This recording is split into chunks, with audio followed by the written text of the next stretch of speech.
En aquel tiempo había una boda en Caná de Galilea, y la madre de Jesús estaba allí, y sus discípulos estaban también invitados a la boda.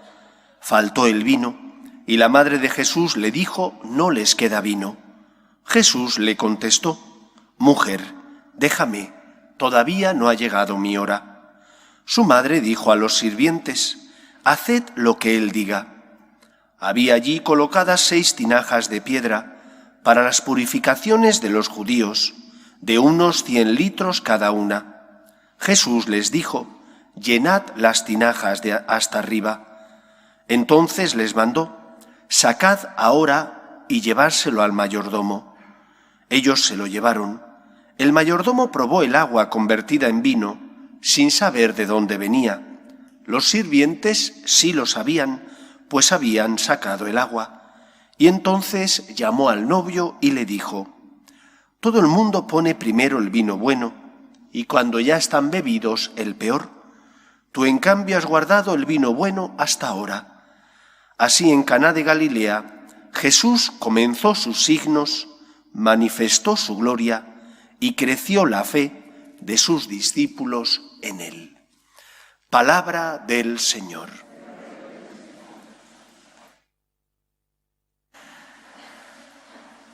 Si quitáramos los milagros de la vida pública de Cristo, si cogiéramos los evangelios y, como cuando uno mueve a lo mejor un colador para que la harina se tamice bien, y hiciéramos lo mismo con los evangelios para intentar ver si caen los milagros, nos daríamos cuenta que ocupan una parte importantísima de lo que los teólogos denominan la vida pública de Cristo. ¿Por qué hizo Jesús milagros? Primero hizo milagros porque podía, porque a alguno de nosotros nos gustaría hacer algún milagro y no lo podemos hacer, porque no somos el Hijo de Dios, no somos todopoderosos. Pero Jesús sí, es el Hijo de Dios, y por lo tanto hace milagros primero porque puede. Pero no es la razón más importante, porque puede, que ya es una razón importante y fundamental, sino que hace milagros como expresión de la gracia y del amor de Dios que llega a los hombres. Los milagros son signos de que Cristo es el Mesías, el Salvador, de que con él ha llegado la plenitud de los tiempos.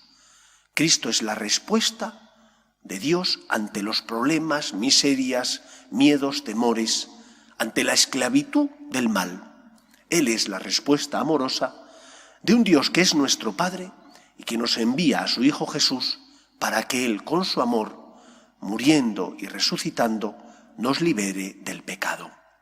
Por lo tanto, lo primero que nos enseña este Evangelio es que el Señor sabe que sus hijos, los hombres, necesitamos pruebas para creer. La fe tiene que estar sustentada en unas pruebas que nos hagan confiar en Dios. No podemos tener una fe sin asideros, porque si no tuviéramos esos asideros, tendríamos la fe del carbonero, de aquel que no se pregunta, de aquel que no se interpela, de aquel que dice: yo siento esto y es lo que siento. Pero cuando dejes de sentir eso, entonces perderás la fe. ¿Para qué sirven los signos que hizo Cristo? Para que los tengas en tu corazón, para que recuerdes el amor de Dios. Y cuando vengan los momentos difíciles donde no comprendes los planes de Dios, entonces tu fe no se disuelva como un azucarillo en un café caliente, sino que gracias a esos signos, gracias a ese testimonio del poder de Dios que tú tienes en tu corazón, cuando no comprendes los planes de Dios, perseveras en tu fe. Te sirves de tu fe, una fe que tiene razones para creer, te sirves de esa fe para no desesperar. Por lo tanto, nosotros no estamos en contra de la razón, ni Dios está en contra de nuestra inteligencia. Dios nos creó así, entes que tienen sentimiento y razón.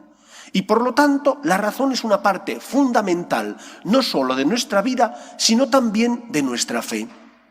Por eso, cuando no comprendas los planes de Dios, que es lo habitual y normal, no comprender los planes de Dios, porque Dios es mucho más grande que nosotros, Dios es el creador, nosotros la criatura. Cuando no comprendas los planes de Dios, recuerda los momentos de luz.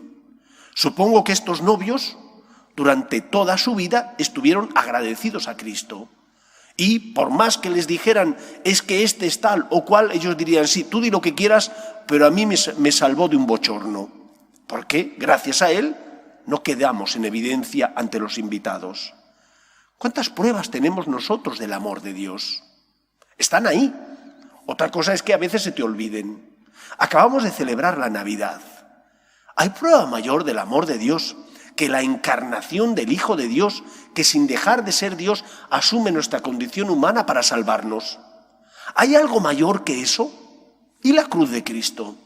¿Hay una prueba mayor del amor de Dios que permite que su Hijo no solo asuma nuestra condición, sino que encima muera en la cruz por nosotros para salvarnos, derrame su sangre para limpiar nuestro pecado?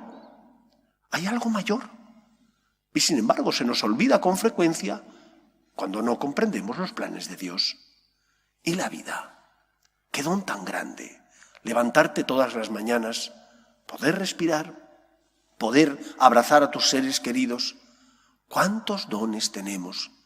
Y sin embargo, somos sumamente ingratos, porque con mucha frecuencia se nos olvida esos dones que el Señor nos ha dado, y como se nos olvida, entonces nuestra fe se disuelve, se diluye y entramos en crisis. Para no tener crisis hay que recordar los momentos de luz. Ocurrió lo mismo con sus discípulos. Aquellos vieron milagros de Cristo, escucharon palabras que llenaban su corazón de esperanza, pero todos huyeron y dejaron al Señor solos. Todos. Desde Pedro a Juan, todos los discípulos abandonaron a Cristo y habían visto cómo su maestro, cómo su Señor hacía milagros, pero entraron en crisis. Tuvo que venir el Espíritu Santo para darles fuerza y tras recibir al Espíritu, entonces salieron a proclamar el Evangelio. Por lo tanto, pídele al Señor que te dé fuerzas, pero no le exijas a Dios que te explique el porqué de todas las cosas o acontecimientos que ocurren en tu vida. La fe implica confianza. Confianza en alguien que nos ha demostrado que nos quiere y que nos ama, porque nos lo ha demostrado. El Dios cristiano es el Dios que actúa en la historia de los hombres, creándote, dándote la libertad, enviando a su Hijo al mundo para salvarte. Tienes razones para creer, tienes razones para confiar en Él. Simplemente hace falta que las recuerdes y que las tengas guardadas en tu corazón. En segundo lugar, el Evangelio de hoy nos habla de lo que debería ser la regla que dirigiera nuestra vida. Esas palabras de la Virgen María a los sirvientes, haced lo que Él os diga, deben resonar en nuestro corazón y deben servirnos de modelo. ¿Qué significa hacer lo que Él nos diga? Significa que no hay nadie que nos ame más que Cristo y que solo Él tiene, como dijo Pedro, palabras de vida eterna.